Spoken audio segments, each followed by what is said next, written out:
சமூக இயக்கங்களும் அரசியல் கட்சிகளும் பொதுக்கூட்டம் பண்றாங்க. மத சார்ந்த ஊர்வலம் வரும்போது அரசியல் கட்சிகளோ இல்ல சமூக இயக்கங்களோ அவங்க பிரச்சாரத்தை நிறுத்திடுவாங்க. அதே மாதிரிதான் நம்ம தமிழ்நாட்டில் முற்போக்கு சமூகம் கோயில் வாசல்லையோ பள்ளி வாசல் முன்னாடியோ அரசியல் கட்சிகள் மீட்டிங் நடக்கும்போது அந்த மதம் சார்ந்த நடவடிக்கைகள் வரும்போது அவங்க மீட்டிங் பேச நிறுத்துவாங்க. பார்த்துருக்கோம். இந்த மாண்பு எல்லா அரசியல் கட்சிகளும் கடைபிடிச்சிட்டு இருந்தாங்க. தமிழ்நாட்டில் எல்லா சமூக இயக்கமும் கடைபிடிச்சிட்டு இருந்தாங்க.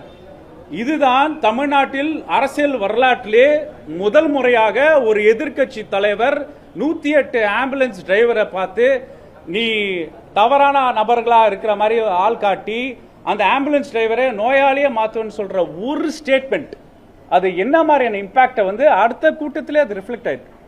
அப்ப செய்தி என்னன்னா அங்கிருந்து கூட்டத்தில் பேசின ஒரு நபர் அப்ப டெஃபினட்டா அந்த கூட்டத்துக்கு தான் வந்திருக்காரு.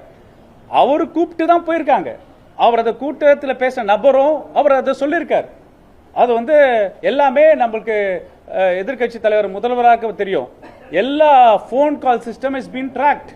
கால் ரிசீவர், கால் ரெஸ்பாண்டன்ட், ரெஸ்பான்ஸ் ஆனதுக்கு அப்புறம் மருத்துவமனை சேர்க்கிற வரைக்கும் அவங்க 108 கால் சென்டருக்கு அப்டேட் பண்ணிட்டே இருக்கணும். அந்த ஃப்ளோ சார்ட் ஃபுல்லாவே இருக்கு. அப்ப அந்த ஃப்ளோ சார்ட் இருக்கும்போது இந்த மாதிரி ஒரு தவறான முன்னுதாரணமாக இந்த மாதிரி செய்தியை சொல்வது இது வெறும் துயரமிக்க மருத்துவத்துறை மட்டும் அல்ல, தமிழ்நாடு மக்கள் தலைகுனிற செய்தியாக இந்த சம்பவம் நடந்திருக்குதான் என்னோட கூற்று.